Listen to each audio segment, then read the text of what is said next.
On NationWide this evening, a Wexford lady's dream comes true as she opens the door of her own gallery. The story of how a County Cork group have found value in the apple crop in their orchard. And a group of Sligo artists get together to open a shop to market and sell their work.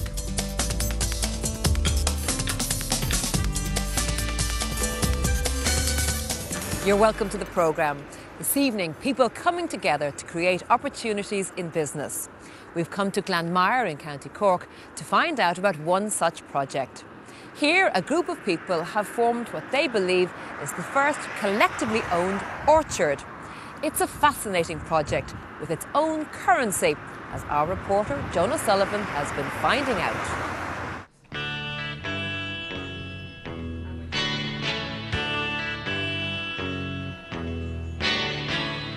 It's that time of year when you actually start contemplating voluntarily going outdoors, though not many of us are lucky enough to have such a large back garden to stroll around in. And this isn't just your average piece of land, this is Future Orchard Trust. Future Orchard Trust is a model of enterprise. It's a way for ordinary people to invest in the land and build on something for the future. This is a collectively owned orchard. And by pooling resources collectively, we've established a budget for the development of this small piece of land over the next 10 years. Elaine had been given this land by her parents, but didn't have the funds to develop it into the orchard she dreamed about. So she struck on the idea of a collective ownership. She divided her hectare of land into 100 shares and charged €1,000 per share. It's very organic the way the whole thing happened. When I mentioned this particular model to people, people said, I'll take a share. What the model does is it creates an equitable way of people becoming involved. So even if you had no capital to invest, this model allows you to invest over a period of 10 years. So to buy a share, you could commit €2.50 a week over 10 years, and that secures your share. People are promised dividends after 10 years of the project. So by that time, we hope to have the project fully planted and producing a crop. You own your share for perpetuity. You can leave it in your will. You can sell your share, and then you can visit the site. That's a privilege accorded to the shareholders. The orchard is still very much in its infancy, but that doesn't mean the land isn't providing. One of the ideas being pursued by its members is using it as a creative space. The inspiration here is endless. You can hear the water. There's a river down behind me here. There's beautiful walks around the woodlands. And it's just a very nourishing space, because it's so vital for me to be able to have access to the land and to work in it, but without loads of responsibility, which is kind of nice. Most of my ceramic work has been based on the whole idea of growing your vegetables and, production of food.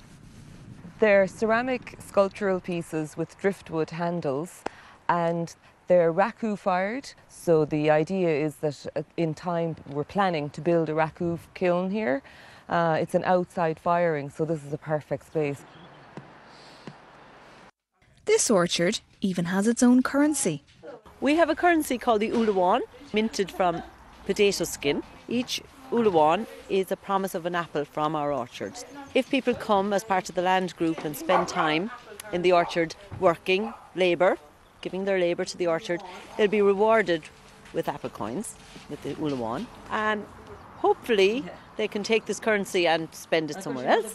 We're going to recapitalise the economy with our Ulawan, but it is backed by the Bank of Future Orchard.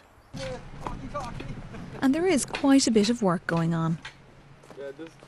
We've planted some apple trees, we've planted fruit bushes, we've done lots of mulching to create areas for new fruit. We have our vegetable beds over here, and now we have clearing an area for the bees to come, and also workshops are going to be taking place over the next year, which everybody's really excited about, so getting our hands dirty, and also learning how to make nice rustic furniture from hazel, and knowing more about herbs, really. It's just so relaxed and chilled out here, and everybody just mucks in, and there's no demand on you for anything. It's just do whatever you can do when you can. Elaine says many outsiders are still scratching their heads at the concept. I think people are a bit intrigued as what it actually means. I think it's quite challenging for people to think that the land will no longer be mine alone, that I seriously have shared the land with other people. A person who has 1 share as against a person who would have 30 shares, like I would have exactly the same rights. No, I don't have any more power than anybody else. More people means more help, which is particularly useful, say, when you're trying to cover the structure in the children's play area. It's great crack, it's education, and it's freedom, like, you know. It's people bringing power back into themselves, like, you know, everybody here is learning something, that we need to know how to look after ourselves, you know, and we need to know how to look after each other. There is a good sense of well-being, really, and, you know, like, it's so pretty. And, you know, just being out in nature and the whole kind of, the potential of, you know, eating your own apples. It's fantastic. The exercise is brilliant. The fresh air, what more can you want, especially on a day like today, you know, it's great to get amongst in with everyone and unite together and do positive things, you know, it's great. I find it an amazing experience to be networked with so many people and to be able to create a space together that we can all work in and have for our children and create something for the future. Future Orchard Trust has already won an award from the Cork Environmental Forum and has plans to create a juice when the orchard matures. In 10 years' time, I would hope that this project wouldn't depend on me as the founder, that the group will have evolved into a very sustainable, self-managed group. I would hope there would be about 100 apple trees growing well. Full lifespan of an apple tree can be up to 250 years. So I'm actually more interested in what it's going to look like in 100 years' time. And there are still places available on the grafting classes on offer at Future Orchard Trust at the end of the month. Well, we move now to the northwest of the country, where 6 artistic and enterprising women have joined forces in a new venture, which is proving to provide the answers to the problems facing people who want to make a living from their art.